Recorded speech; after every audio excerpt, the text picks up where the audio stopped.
doctor ने ना हमें तो 10 दिन पहले ही केस कर दिता है वो ये मसला बन गया है वो सारी गल मेरे से एक तू कल आ गया मैं जो मेरे डॉक्टर ने गल की अज तक गया तेन पता आंटी मैं तो तेन पैसे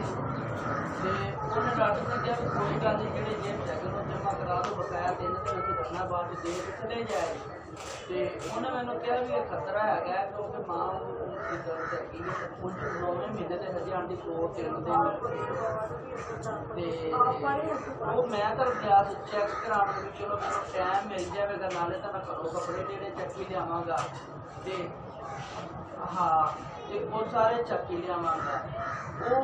जो डॉक्टर को लैके प्राइवेट चंगा तो डॉक्टर भी वो कहता कि उन्हें मेरे सामने मैं कोल बैठा डॉक्टर तो उन्होंने सीखा लेडीज सी उन्हें कम से कम 10 मिनट लगे उन्होंने कहा भाई माशाल्लाह तो दर्द माशाल्लाह ठीक है ठीक नहीं है काम करना जितने मर्जी कर लो लेकिन अगर कुछ आज करवाओ तो थोड़ा अज अफरेड है तो मैं कहा डॉक्टर साहब असं थोड़ी मननी ठीक है जिस तरह तुम कहना असं उस तरह कर उन्हें कहा फिर मेरा मशवरा है कि तुम अज अफरेड करा मैं घर आंटी कल भी कराना परसों भी कराना जो बच्चों के नाम भी कराना जो कहता जो पै ध्यान मसर होई फिर चलो करा देंगे तो हूँ मेरे को गलती हो हम कि आ गया मैनू गल करता तू काला पै गया यार सारे मास्टर ने भी की अमीर ने भी की बेरा ने भी की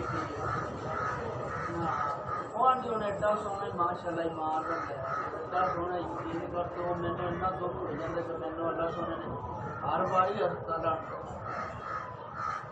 हाँ एक मेरा आपका मेरे को कोई भी होने का हूँ बेटी तो नासर है साथी जैसी है जो चला के नासर है एक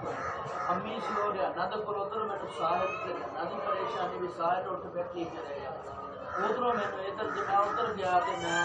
वेखो भाजी के ना मैं काके ने तो कला छड़न जो का ना कुछ वो है कि मैं उधर गया तो वो रहना मैंने कहती अरे भी अगर अम्मी ने मगवाला मारी जानी अम्मी कौन जोड़ रहा वो मेरी कहना यार अगर मेरा मशवरा लेना तो फिर तुम अज करवा दो उन्होंने रात 12 बजे की नाल का कुछ दी इन्होंने खान भी यानी कि दुध शुद्ध नहीं पीनी बोतल ठोकियाँ आते हैं तो ऑक्सीजन की लगी हुई है हूँ दाखिल करते पे वो कहते हैं भी पता नहीं किन्ने दिन होते हैं अगर इनकी छाती से थोड़ा जहा मसला आ रहा है छाती के ना आवाज़ ठीक नहीं आ रही जरूरत हैगी है नहीं तो तू ये भी गल की भी यार जेड़ा तो मारिया कम से कम मेरे को